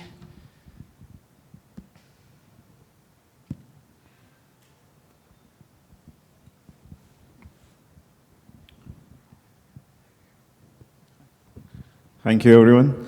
Myself, Kanwar. I'm from Marketing Department, Anax Developments. My first question is to Mr. Fortbacker. I believe you have enough knowledge on the data science of we are working with the regulator, you're working with the property finder, and I'm not sure if we're working with Bayut also, but based on your advice, what is the growing number of developers, both in terms of new product development and marketing? What's your advice for them? And where do you see, what do you suggest, what kind of product they should be focusing on? So I think it's not preaching my choir. I think technology is the way to go. You can see a trend in AI, but you need to find your way through that haze of tools that you are being offered. Focusing on return on investment, it's critical. How you position the product, how you advertise it. Be smart about SEO. I give you an example. Right now, people when they search completely differently. They have no ChatGPT. And like they want to know about who are the best developers. They go to ChatGPT and ask who are the best developers in Sharjah. And if the developers are not thinking about that, then the ones who are thinking about it are the ones who will come on top. So there are things like these that kind of shifts how consumers look at products, what they select, what they have visible to them, how it is ranked, those kind of things. And I think that's the focus. That's where the focus should be. Is how the technology, how can I use it the best way to drive more return on my marketing investment, but also how can I make sure my brand is being presented the right way compared to my competition. Fair enough. Thank you very much. My second question to all of the panelists. I'm here for the last 20 years, so I've seen in the beginning there used to be buildings only. Then we have seen the community building where the large villa community came. So the developer moved toward the community sector and trying to build the community within this thing. And now we have seen building converting to community itself, where there are lots of amenity and the feel of community within the building itself. So where do you see the next move is? What the next move will be? Because this is what's next after that. I believe that shift, if you notice, it's more of convenience taking place. So before you used to have a single building, single plot, then more of a community living, then you're seeing the community within the building. That's of a convenience. And I think the market today, see, if you want to drive from somewhere in Dubai to come here, it's going to take you 1 hour. So you don't want to drive to seek something, to pick something. So commuting, it become challenge worldwide, I'm talking. This country has got the best infrastructure worldwide. Definitely no question about this. However, and you still see RTA investing. Yesterday I was driving somewhere, I was coming back from Dhabi before yesterday. I was shocked with Expo, this much of bridges. However, still you see the flow of traffic is crazy. You say, where are these people coming from? Huh? I born in Dubai. I've seen Dubai from the very beginning, I have to say. So it's convenience. I think people looking for convenience now. Lifestyles change. Social media plays a lot of role in this. Everybody need the lifestyle, need the sports, need the gym, need the grocery, need the green, need the sustainable living. So looking for all these things. This is becoming very, very important topics that developers, I think, need to plan. And I think now you need to add more of smarter than the smart home. So could be of AI home, I'm not sure. But I think this is all becoming a lot of evolving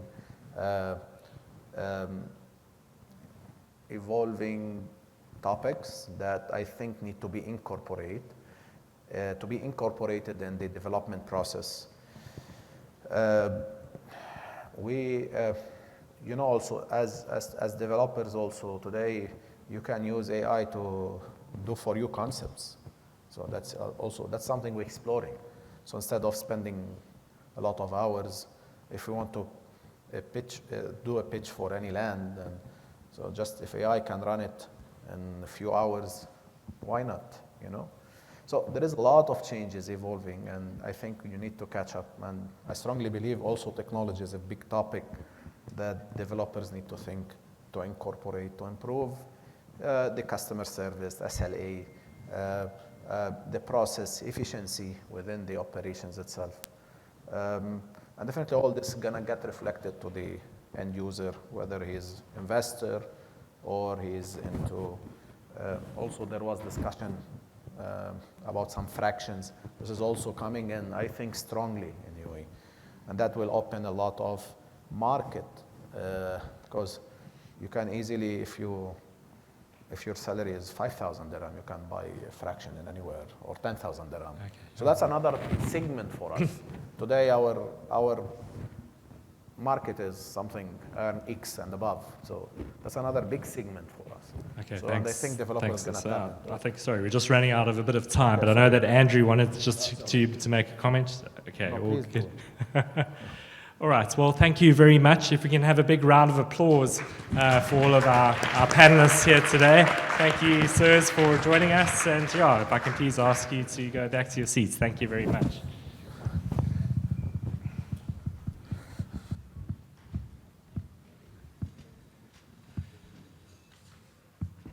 Great, so thank you for hanging in with us up until this point. We were going to have another keynote with Osman Kelliker, who is the Managing Director of Earth Group, but unfortunately he's come down really unwell today, and he hasn't been able to make it, so it moves our schedule ahead a bit quicker, and it means that we can basically now move to our third and final panel, which really looks at the UAE's property markets and the next big moves around it. And here we also have a very interesting set of speakers. I'd like to call onto stage our moderator, Dr. Anand Menon, who is the CEO of Lion Edge Consultancy. You can please give him a big round of applause.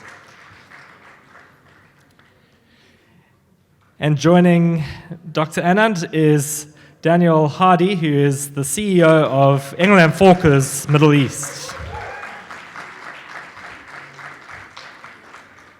And with him is Louis Harding, who is also the CEO of Better Homes UAE.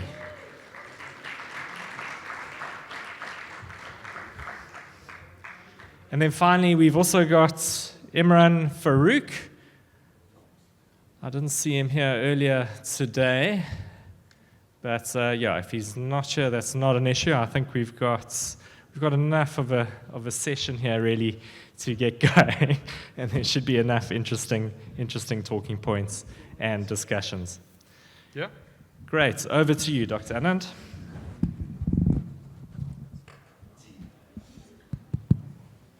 All right. Good morning, everyone. And since I have two panelists with me, I guess you guys get more airtime for speaking, right? Okay. He's here. Okay. Cool. It's a shame. I love talking about myself.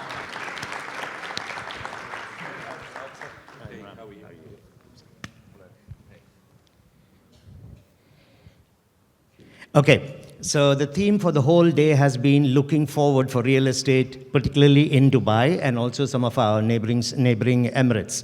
Now, when we look at the Dubai market, particularly, it is one of the most dynamic, one of the most visible, and definitely one of the most talked about markets. In addition, it is one of the top performing markets in the world. So sometimes there can be a lot of speculation, a lot of hype, a lot of noise out there, but there is also a lot of data, a lot of stats, and some very credible reports to show that what's happening in our city is not just chaotic construction, but it is a more engineered evolution that's going forward. So I think what I would like to focus on today is for all of us to shed light on where do we see this city going forward, and what are the trends that we can see coming in, the disruptive trends as well.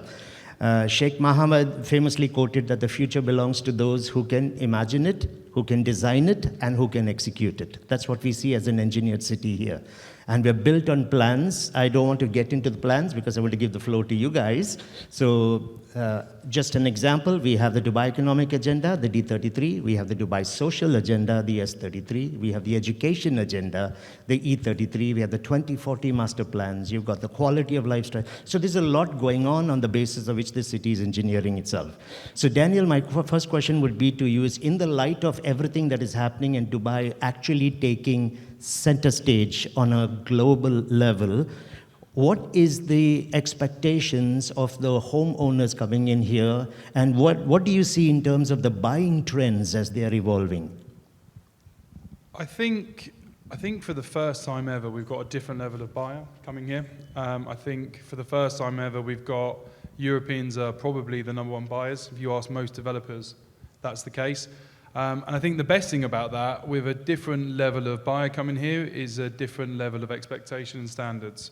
I think gone are the days where you could just chuck a building up with cement and a few windows and people will come and buy it. I think there's a level now where amenities are important, size is important, layouts, and quality. I think I've been here pretty much my whole adult life. I've been here for 15 years now.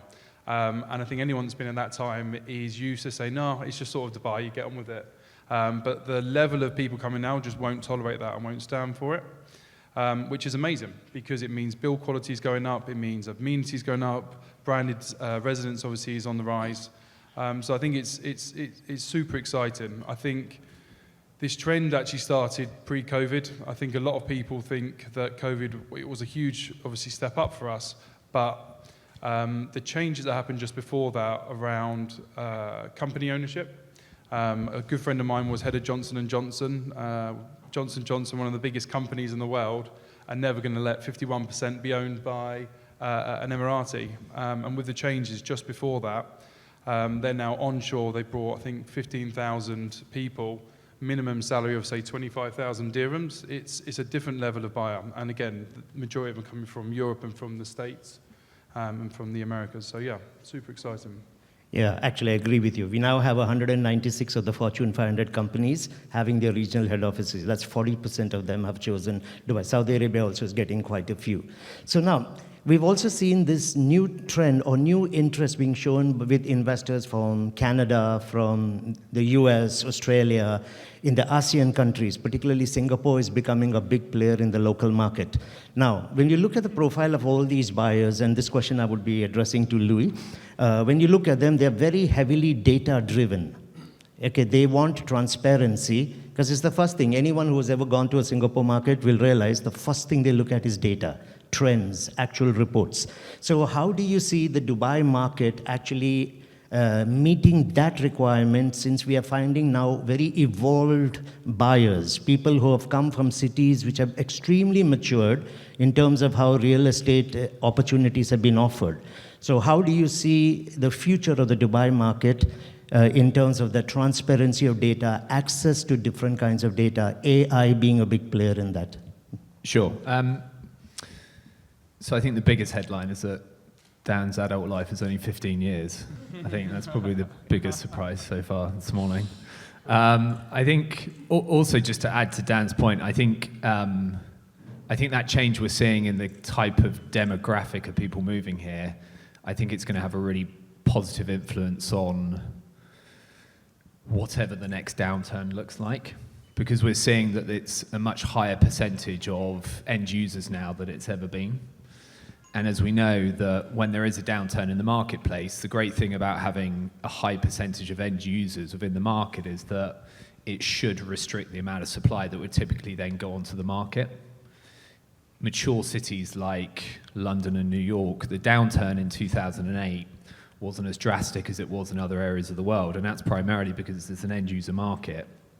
And what happened is that you saw supply drop by about 50%. So it meant that prices remained relatively stable, and I think that's going to be a really positive thing for Dubai whenever this current bull cycle comes to an end. In terms of more data, more information, listen, I think everyone wants to make informed decisions in everything in life, right? You know, I think it sort of doesn't matter what it is. You don't want to be going into it blind, and More transparency and more data and more information is always going to be a good thing. I think from your perspective, what you're talking about from an investor perspective, particularly overseas, it just gives more credibility and confidence to the decision-making process. If you're not ingrained in the market, there is always that nervousness about how it operates, how realistic the pricing is. And that's always going to be there if the information is subjective. But if it's objective, it makes the decision-making process very easy. I think it also helps from, again, an end-user perspective, because it removes the subjectivity. And it should, again, in theory, mean that the market remains more stable over a longer period of time, because it should also take away the manipulation in a marketplace that can occur when you don't have access to really clear data. There's also a massive play as well with developers in terms of pricing, yields, best place to operate. So it should be a wholly positive thing, whether it's an end user, whether it's B2B, B2C, developer wanting to decide on the best strategy. But it also, though, falls into that cliche that there's also a really big difference between knowledge and wisdom. So you can have all the data and all the knowledge in the world, but if you don't have the wisdom to make appropriate decisions off the back of it, then it's sort of irrelevant, really. Okay, so now in terms of, we've seen the millionaire migrations happening a lot into Dubai. We are actually number one for the last 2 years, and I believe it's going to continue even more. And we are also seeing, because people are coming in from parts of the world that were never coming in before, cultures, lifestyles, their expectations, because they all have a frame of reference in their mind. So this question of mine is going to go to Imran. So when we see now a very diversified set of buyers coming into the market, as a developer who's been in the market for a very long time, how are you actually coming up with strategies so that the products that you are creating now are innovative and you can actually take care of every type of buyer that's coming into the market? So what are some strategies at Samana that you guys are looking at? Thank you. Yeah, this is true that Dubai has become a magnet of attraction. It is attracting people from all over the world. And we have seen this big change, sorry for my throat, but we have seen this big change pre-COVID, post-COVID, that we have seen markets opening literally every 6 months. We tend to believe that, okay, India is doing well. Then all of a sudden, you believe France is doing well, then Germany, Amsterdam, US, Canada. All these markets are opening up, and that's one of the reasons why Dubai is #1 destination for attracting millionaire. And the difference between Dubai, #1, and US, #2, is Dubai attracted double the amount US attracted. Sorry. So that's a welcome data. But at the same time, we need to remind ourselves that when 3,300 millionaires go to US is such a big market. Dubai is such a small market, and double the amount of millionaire comes. Their preference, their taste, their lifestyle is pretty different. One investor you meet is rental yield driven. He's planning his retirement. He is just wants to put up a stable income for his family. The other one wants to set up a family office and comes with a huge wish list. Best villa, best cars, best offices, multi-floor setups, and things like that. One of the family wants a hop-on, hop-off thing. So the buyer's demand, sorry again, the buyer's expectation have actually gone to the next level, right? And as a developer, you can no longer be a developer offering one kind of variety. So if you are in downtown, just keep doing the downtown. The demand on the mainstream developer is to produce a variety of product, be it townhouse, be it villas, be it super villas, offices. Last 12 months, the best performing asset is commercial offices. They have done the best by far. Retail is the second best product. Retail was producing well, very stable income, but if you look at the prices of retail, in last 18 months, they have gone 250%. Offices in last 2 years have almost tripled. The rent has tripled, right? And if this pattern continues, which we expect to continue, the hotels will be the next big thing, right? Student accommodation, people coming with large ticket size, wanting a double-digit fixed rental income or long-term rental income. So student accommodation will be the big thing. The big question here is how the city is going to cope up with the demand of so much construction. Labor camp, that's going to be a big millionaire and billionaire play. Somebody wants to come here, say, I want an 18% return, 20% return. So as a developer, we are aware that all these demands are coming in, and it is important for us to create a very diversified product. And that's the reason we, being a specialist of under 1.5 million, we continue to produce that. We are coming with super villa categories also, hotel space also. We're taking the office space very seriously. The next few launches, starting post-Eid holidays, would be the office space. So, again, in a super villa, customizable is the next big thing. Co-branding is the next big thing. Thank you, Imran. My next question is to all of you, and we can just take it as a conversation. Now, according to the Dubai Economic Agenda, the D33, we are going to be maintaining our status as number 3 in the world in terms of real estate markets and performance. That's the idea, to maintain that by the time we are at 2033. But the goal is to become the number 1 market in the world and the number 1 city in the world by 2040. Now, I firmly believe that when leadership in the city is looking to take the city to number 1, including real estate, ambassadors for this change cannot just be the ruler's office and the government authorities. I strongly believe that this should apply to all of us who are in this industry, that we have to be the advocates and ambassadors. I use a phrase always which says, honey attracts flies. Now, I mean, that's quite true when a market is booming. What are your thoughts in terms of the government stepping up as well, ensuring even more regulation, not just on the developers and the type of product coming in, but also in terms of the agencies, in terms of the development of the brokers who come on board, not just an online RERA exam or something like that, but more in terms of ensuring we put premium agents out into the market, because when you want to be an ambassador for real estate and a lifestyle, then the people in the industry should be the same. Similarly, the quality of investors coming in also. If some people are here just for a quick buck, right? There are certain developers who come in because the market's hot. So what are your thoughts? I'd just like to have a conversation where, as ambassadors for this industry, how do you see the role of the agencies, the developers, and the brokers and salespeople emerging? Because when you have the best city in the world as a goal, you want to give the best buying experience or selling experience, a red carpet experience. So some thoughts on that. I'll go back to your sort of initial point question, and I'll come on to that. I think everyone's talking about the UK millionaires move now. I think that's got the headline. I think, just from my perspective, we're obviously a huge international real estate company, so I think I've got a bit more insight. The main buyers at the moment come from Central Europe, from Germany, from places like this. And we have seen a huge pickup of investors and people coming from the Americas. But actually, we're not.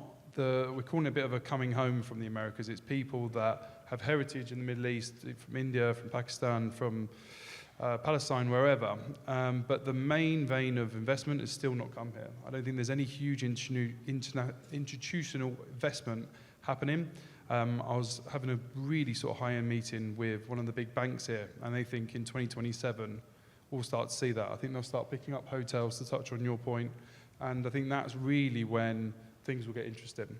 I think, again, because I've been in the industry for so long, to go back to your second point, standards are so high now. I remember when I first became an agent here, I came up through the dirt and the mud and sold many properties. Just simply turning up on time was, you're amazing. You're a top 10 agent just by doing that. And I think it's got so competitive now for the better that standards are raised. People have to innovate. People have to go above and beyond, like you would in a UK market or a main market. So I think we learned our lesson from 2008. I think everyone thought Dubai would come back, and we certainly are there. And we're not going to make the same mistakes we did previously. Louis? I think I've probably got a slightly different perspective.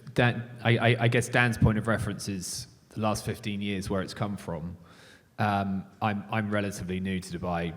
I've been here 18 months, and I worked in central London real estate for over 20 years previous to that, which is probably the most highly regulated market in the world, I would have thought, or it's certainly getting there. I also worked for a French bank for 6 years of those 20, which didn't help as well, because to say that they were compliant is a bit of an understatement. But the short answer to your question is that I think any real estate firms that don't want more regulation or are nervous about more regulation and more legislation, I think you'd have to question why that is. And I think certainly for businesses that are well run, Engel & Volkers is a very well run international business. We've been around for nearly 40 years. I think actually sometimes the fact that we do things quote unquote the right way and that we're well run, we don't necessarily see the advantage of doing that sometimes. And I find that really frustrating. Yeah, absolutely. And this is going to sound really counterintuitive, but I have really mixed feelings about the market softening and slowing down a little bit. And there's a part of me that quite looks forward to it, because good businesses never, ever, ever gain market share in a high tide. They never do, because we're in a marketplace at the moment where almost anyone can sell and anyone can let. And good businesses gain market share when things are tough. The business that I was in back in London, we gained amazing market share in 2008, 2009, 2010 during the financial crisis. We didn't gain market share in 5, 6, and 7 when things are amazing. So I think it's a good thing. I think it's really important from a world stage perspective, because I think our reputation in certain areas of the world is that we're still not there at the same levels. And I think our reputation is that the quality of the professionals within the real estate industry is not at the same levels as maybe a New York or a London. So I do think it's important from a credibility and a confidence perspective. But it's really important that as it comes in, it's well communicated, that businesses have time to react to it in time. You know, there's a long runway to say this is coming in, so we can then put effective processes and systems in place to ensure that it doesn't become too much of a blocker to the actual transactional side of the business. But honestly, I would welcome it. Imran? I believe Dubai has set the standards right, and generally, we should not over-regulate. So Dubai has digital contracts, marketing permits, escrow accounts, and so on and so forth. The issue here is that rather than over-regulating, we should go on awareness drive, right? So every time you go to a real estate company, you can scan a barcode, you can understand there should be awareness about the escrow account, that the buyers pay in the escrow account, and things like that. That is a solution to part of a problem which is happening at the smaller developers' end. At the same time, in the brokerage, it is quite regulated. There are complaint procedures. There's a 50,000 dirham fine. So quality real estate brokerage, which would be 90%, are very regulated. They take this as their full-time job, and they take it pretty seriously. But again, the sum of the people who are taking this as a part-time, that could be an awareness. Setting a booth at the mall, know your rights is a way out, rather than over-regulating the environment. Also, the digital contracts works extremely well. What can be done is something like Google review. So every time there's a transaction, whether you're renting a property, whether you are buying a property, whether you're reselling a property, so DLD, Google review comes up, and then you can see the broker or the developer and see their rating also. I think that is a way forward, and I think all three of us are against over-regulating further, but good standards do exist. All right, completely agree on that. So one last question from my side, again to all of you. If I had to give each of you a magic wand, okay, and if there was one thing that you would like to see change in our market so that we become even better in the future, what would that one thing be? Without being controversial, I think there's a bit of a laugh there. I think everyone's now waiting to hear what I say. I have been PR trained a little bit better in the last 12 months, thanks to Diana. I would say that the buyer's power here, it needs to be more heavily regulated. I'm not going to use the actual term that's common in the marketplace, but I think good brokers are constantly undercut by smaller brokers on fees when buying off plan. And if you want to have a consistent market where standards are validated, then that needs to be looked at. So my one wish would be to stronger rules about how commission is distributed between real estate companies and buyers. And I'm sure everyone can read between the lines what I'm saying on the rest. Hey, Louis?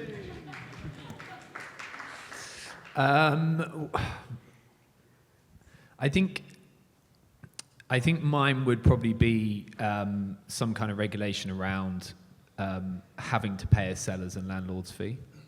I find it very, very odd that we're still in a marketplace where that sometimes doesn't exist, and I think it can lead to behaviours that aren't necessarily the best and don't then, as a result, necessarily represent the buyer and the landlord as well as they possibly could or should. I find that quite a strange thing that actually occurs, because the knock-on effect of that, I think, is quite significant. The other thing, and I know you only asked for one, but the other thing is also, I'd love to be able to speed up the journey that we're going on around AI, because what I find amazing in this industry, and it's a bit of a byproduct of being such a bull market, is that there is just so much waste. The amount of wastage is just unbelievable. So efficiencies around that, things like agentic AI, which, if any of you need a lesson on it, I can talk to you about it later. I have no idea what it is. I found out yesterday. Yeah. Imran? Well, as a developer, I would wish a task force is set up by the authorities, watching the non-escrow developments being flooded in the market, and penalizing both the developers who violate the escrow and the real estate agencies who continue to violate the non-escrow rules, one. Number two, for the support of the brokers, I think it's very important that anybody who wants to list their property, there should be a timeline, 30 days, 45 days, where they list their property through the digital forms, of course, and they're bound to sell at that level. So that's going to clear up a lot of space and struggle of the brokerage industry. Often the major complaint from the brokers community is buyer is there, seller was asking 15 million, we worked hard. By the time we got the check, says no, now the price is 16.5 million. So that needs to be regulated, and that's going to make the broker's life easy. I can see the smiles. Like Louis mentioned, it's not knowledge, it's wisdom. So thank you for the wisdom, guys. If you have any questions now for the panel, just raise your hands and we'll come across to you with a mic. Come on, Joel. Can't sit in the front row and ask a question, Joel. Pass me a mic and I'll go get that one through.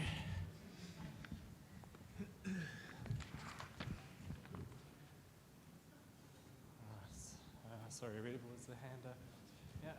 Yeah. Hello, sir. Thank you. Sir, this is regarding, I'm asking on behalf of our kids.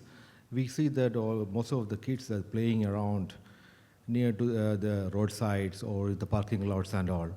So you have any plan to maintain a playground for them? I know that there is a lot of indoor facilities available, but still, for the outdoors, if you something in the corners of the city, that will be very grateful for the kids. Thank you.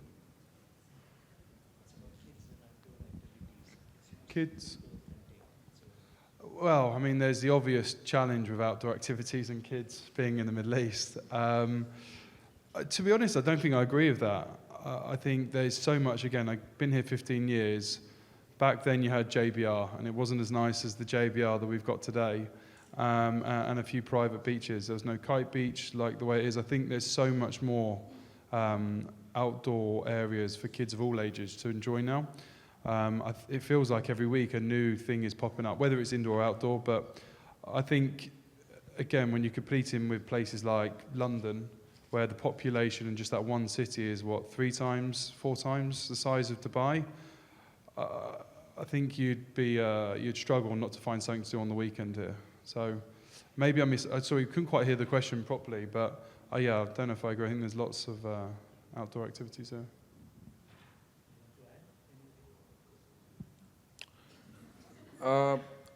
There is a two sides of the story. One is, as a consumer, we would like to see a park right next door.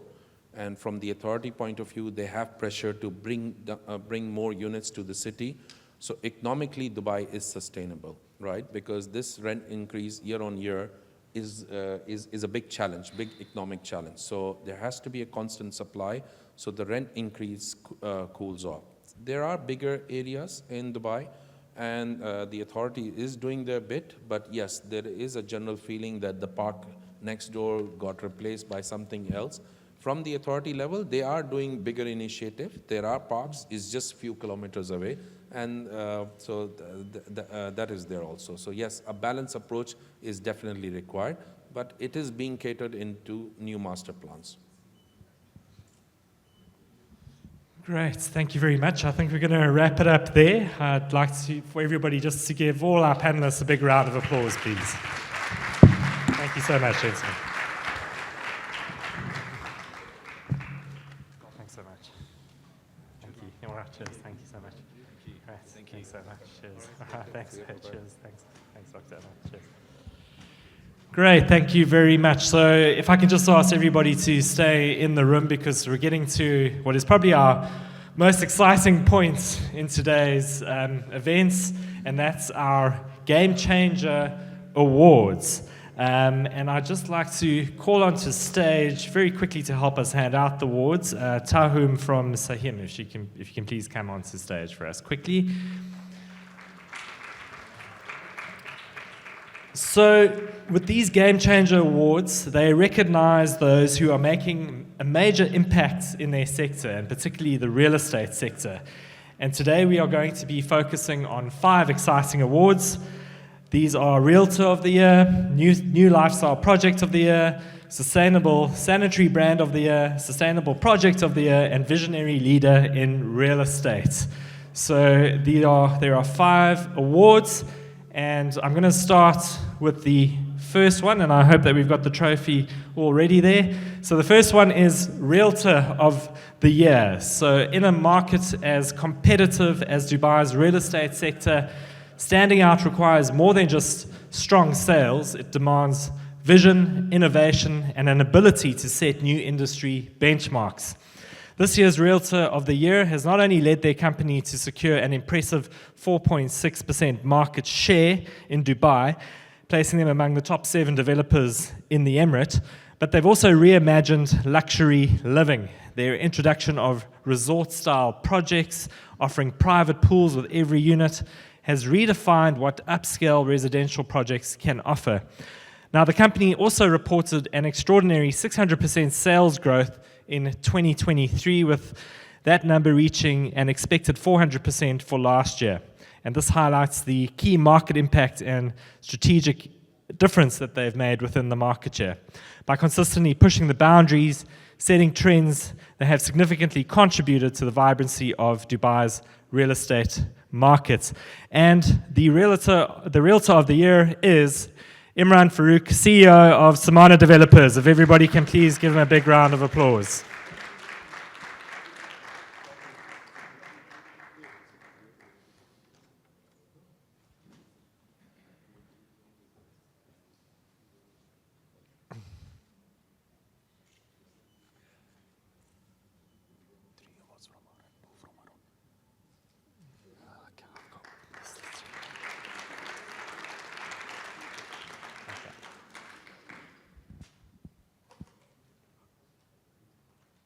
All right, so if I can just welcome Arun Iyer from NIFCO onto the stage, please. Thank you very much. He'll be handing out the next set of awards. And thank you very much, Arun, for assisting us. Right, so we're going to move on to the New Lifestyle Project of the Year for 2024. So we all know how crowded the residential development market within the UAE has become. It's become highly competitive, and creating a project that truly stands out requires a blend of visionary design, strategic location, and an understanding of modern living trends. This year's new Lifestyle Real Estate Project of the Year has excelled on all fronts.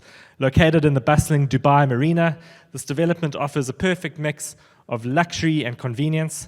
It breaks new ground with Dubai's first convertible indoor-outdoor infinity pool, immersive spa pods, and a boutique fitness studio by a leading local brand. The project's design, which is infused with smart home tech and modern aesthetics, caters to the growing demand from young professionals and small families looking for more lifestyle-orientated residential experiences. So the new Lifestyle Project of the Year 2024 award goes to Rove Home Dubai Marina by Earth Group. And if I can please ask Tanya, the Head of Communications, and Miguel, the Marketing Director from Rove, to please come to stage to collect the award. Thank you. Please give them a round of applause.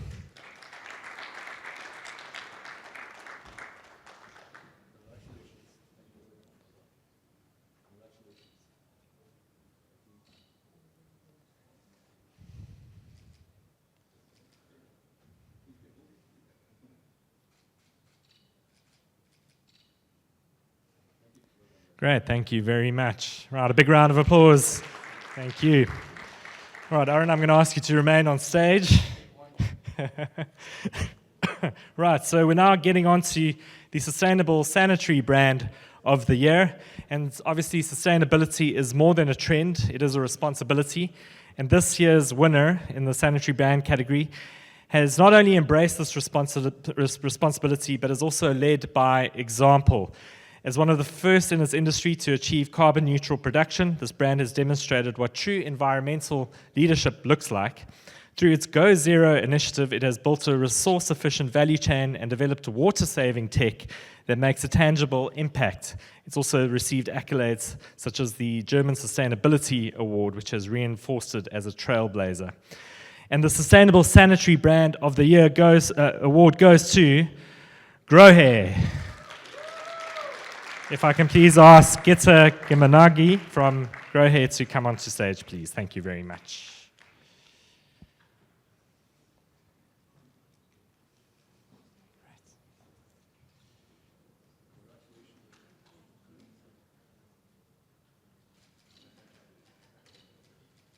Great, if we can have a big round of applause, please. Thank you.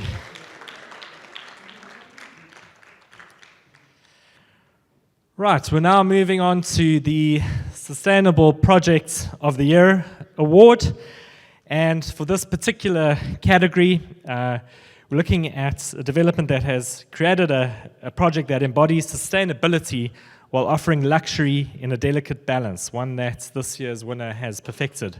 Located in the heart of Jumeirah Village Triangle, this development not only features eco-friendly designs, but also provides residents with premium amenities such as a rooftop infinity pool. I think these infinity pools are pretty popular, and wellness spaces.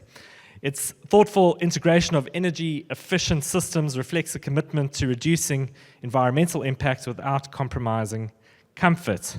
The multiple awards that this project has garnered so far include the most recent Green Building Awards, which highlights its excellence as a model for future developments. And the Sustainable Project of the Year goes to Treppen Tower, Jumeirah Village Triangle. Thank you very much. Is the representative who will come onto stage? Can I have a big round of applause, please?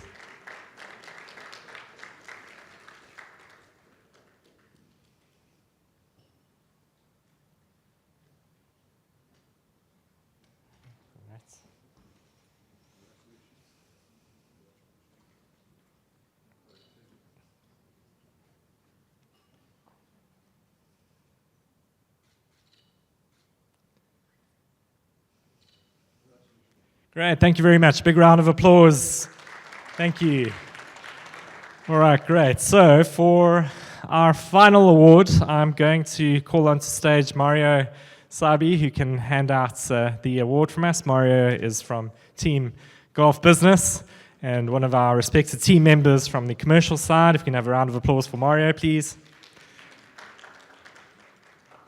Right, so we're at the last award, which is the Visionary Leader in Real Estate. And in an industry where trends evolve rapidly, true leaders are those who not only keep pace, but set the direction. And this year's Visionary Leader in Real Estate has done exactly that, leading a diversified group that spans real estate, hospitality, and investment management. This leader's strategic vision has driven remarkable growth. They have been regularly included in the top 100 lists among many publications in the region, and this is a testament to their influence and the respect that they command across the industry. Through bold initiatives and an unwavering commitment to excellence, this leader continues to inspire the sector, setting new benchmarks for what can be achieved. Right, drum roll. And the Visionary Leader in Real Estate is Satish Sanpal, Chairman of Anax Holding. And I believe that we've got Ravi who's going to collect it on his behalf.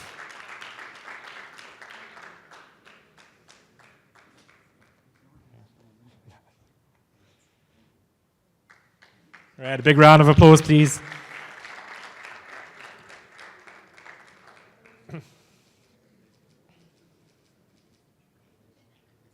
Right, excellent. Thank you very much.